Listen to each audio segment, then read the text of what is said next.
നെഹ്റു യുവകേന്ദ്രയിൽ നിന്ന് നെഹ്റുവിന്റെ പേര് വെട്ടിമാറ്റിയ കേന്ദ്ര സർക്കാർ നടപടിക്കെതിരെ പ്രതിഷേധം ശക്തമാകുന്നു.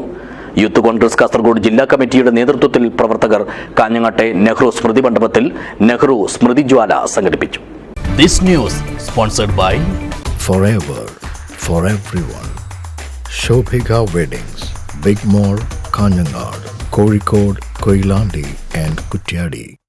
നെഹ്റുവിനെ ചുമരുകളിൽ നിന്ന് മായ്ക്കാൻ കഴിഞ്ഞാലും ജനമനസ്സുകളിൽ നിന്ന് മായ്ച്ചു കളയാൻ സാധിക്കില്ലെന്ന് വിളിച്ചു പറഞ്ഞുകൊണ്ടും ഓർമ്മിപ്പിച്ചുകൊണ്ടുമാണ് യൂത്ത് കോൺഗ്രസ് കാസർഗോഡ് ജില്ലാ കമ്മിറ്റി നേതൃത്വത്തിൽ കാഞ്ഞങ്ങാട്ടെ നെഹ്റു സ്മൃതി മണ്ഡപത്തിൽ നെഹ്റു സ്മൃതിജ്വാല സംഘടിപ്പിച്ചത്. നെഹ്റു യുവകേന്ദ്രയിൽ നിന്ന് നെഹ്റുവിന്റെ പേര് വെട്ടിമാറ്റിയ കേന്ദ്ര സർക്കാർ നടപടിയിൽ പ്രതിഷേധിച്ച് നടത്തിയ സമരപരിപാടി KPCC സെക്രട്ടറി M. അസിനാർ ഉദ്ഘാടനം ചെയ്തു.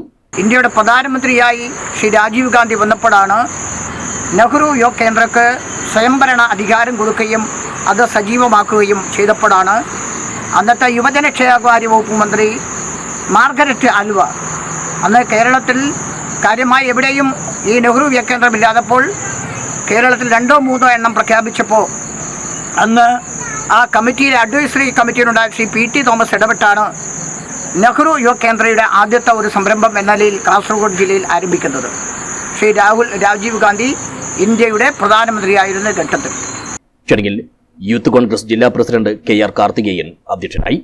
ജില്ലാ Congress committee vice president BP Pradeep Kumar, KSCU സംസ്ഥാന general secretary Pravas Unniyadan, KP Mohanan, youth Congress ജില്ലാ ഭാരവാഹികളായ Vinod Kappithan, Deepu Kalliyott, Shivaprasad Aruvath, advocate Rekha Ratheesh Kattumadam, Jibin Payyanur, Martin Abraham, Sijo Ambatt, youth Congress Kanhangad നിയോജക മണ്ഡലം പ്രസിഡന്റ് ഷിബിൻ ഉപ്പിലിക്കൈ, മണ്ഡലം പ്രസിഡന്റുമാരായ HR വിനീത്, ജതീഷ് കായക്കുളം, രതീഷ് ഞെക്ലി, ബാൽമഞ്ച് ജില്ലാ ജനറൽ സെക്രട്ടറി അഭിജിത്ത് കല്യോട്ട് തുടങ്ങിയവർ സംബന്ധിച്ചു. News bureau, Kanhangad.